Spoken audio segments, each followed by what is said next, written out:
в нашата област, в Генерал Тошево и в Тербел, направихме такива проекти през МРРБ, които имаха за цел болниците от активно лечение да се трансформират само в медицински център, и в двата случая имаше изградени медицински центрове в съответните общински центрове. Така че всъщност става едно вливане на звената, които са от активното лечение към доболничните медицински центрове.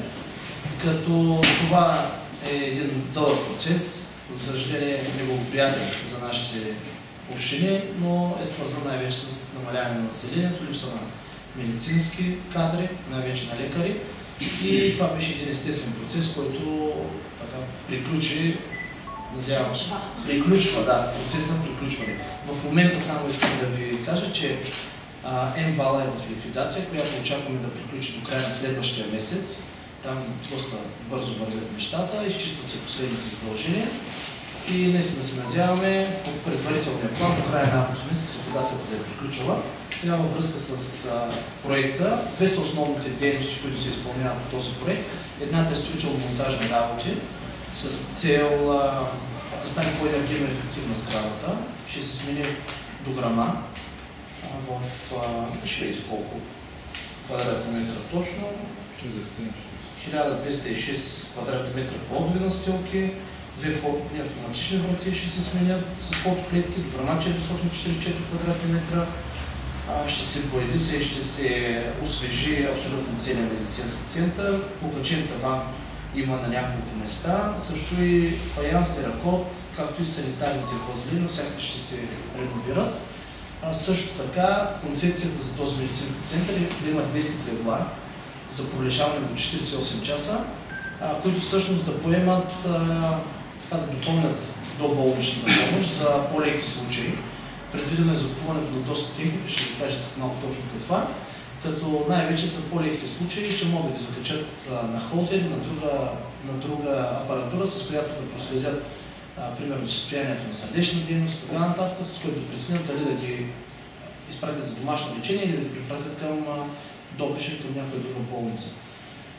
Общо взето целта на проекта е да се подобри медицинското обслужване. И аз съм сигурен, че това ще стане, защото техниката, която ще бъде доставена, е наистина последно поколение. Постарали сме се, като сме правили процедурите, да заложим най-високите параметри за абсолютно всеки един уред, който взимаме, така че да успеем да удовлетворим от една страна пациентите, от друга страна и лекарите, защото знаете, че лекарите вече свикнах да работим на добра апаратура в големите болници и ще ни е много трудно да привлечем добри специалисти, ако нямаме съответната апаратура. Така че в няколко направления медицинската апаратура най-скъпото и най-тежкото, може би като инвестиция, което е непосилно за нашата община, е закупуването на нов рентген. Спряхме се на варианта за аналогово скопично графичен апарат с уред, който цифровизира самите снимки, защото по този начин се оказва, че около 30-50% по-евтин от цифров рентген, а резултатът в крайна сметка е един и същи. Като вероятно в следващите години стандартите за рентгените ще бъдат такива, че всичко ще мине на цифрово. Техниката, която ще закупим, има възможност за над 200-300 хиляди снимки в база данни да се поддържат, което значи, че на всеки пациент ще може да му се направи досие и в годините всичко ще се съхранява вече и тук. Всички рентгенови снимки, които се правят, графи и стопи, ще се бъдат достъпни, ще може да се записват на дискове, така че цифровизираме процеса. Друго, което ще се закупи като техника, това е ехограф.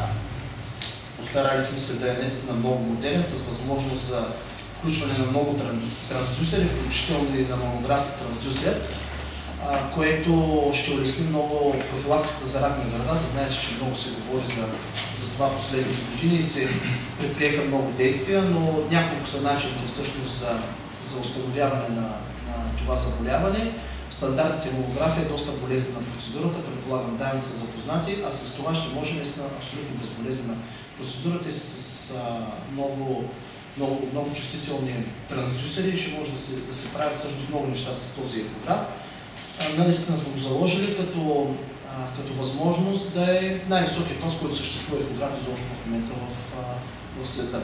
Също така има електроенцефалограф, ЕЕГ, електрокардиограф, микроскопик, хематологичен анализатор, ионно-селективен анализатор, центрофугна лабораторна, електрокоагулатор, апарат за функционално изследване на дишането, доплер сонограф, електрически болнични легла, 10 броя. Всъщност това ни е позволено по медицинския стандарт за медицински център да имаме 10 легла за пролежаване, които ще бъдат оформени в 8 стаи, така че повечето ще бъдат за единично настаняване, което ще е допълнителен комфорт за пациентите. Също така хирургически инструментариум за хирурги, който имаме към медицинския център, холдери, както ви казах, с които може да се прави 24-часово измерване на кръвното, на пулса, на други параметри на болните и ЕКГ стрес тест система. Като време сключили сме договор за СМР, който е сключен на 10 май тази година и строителната линия е открита юни месец. Срока му да приключи работа е до средата на август месец, но се надяваме наистина, работят доста бързо момчетата, ежедневен контрол имаме от наша страна, от страна на ръководителя на проекта и се уточняват абсолютно всички детайли и съм сигурен, че ще се спазят сроковете, за да може оборудването след като пристигне, да може паралелно да вървят нещата, веднага точно след строително-монтажните работи, да може да се инсталира оборудването, като там най-голям срок може би на изпитание има регена, защото е на един по-специален режим към Агенцията за ядрени, което беше точно да се сещам. Имаше агенция, която контролира тези неща, тези лъчения. Проектът е на стойност 1 милион лева, това, което ни е одобрено, като строителството е одобрено 320 хиляди лева, но падна процедурата на 190 хиляди лева, защото правихме на най-ниска цена, а оборудването е 450 хиляди лева. Това са цени без ДДС. Това е по бюджет. Реално ще бъде малко по-надолу, защото знаете след процедурите има корекция на цените. Като най-скъпото е рентгена, всъщност, с цялата система с работната лекарска станция и с дигитализиращата система и с медицински принтер, той прогнозната му стойност е 320 хиляди. Всъщност това е най-голямото перо в проекта. Също така има дейности по публичност, дейности по одит.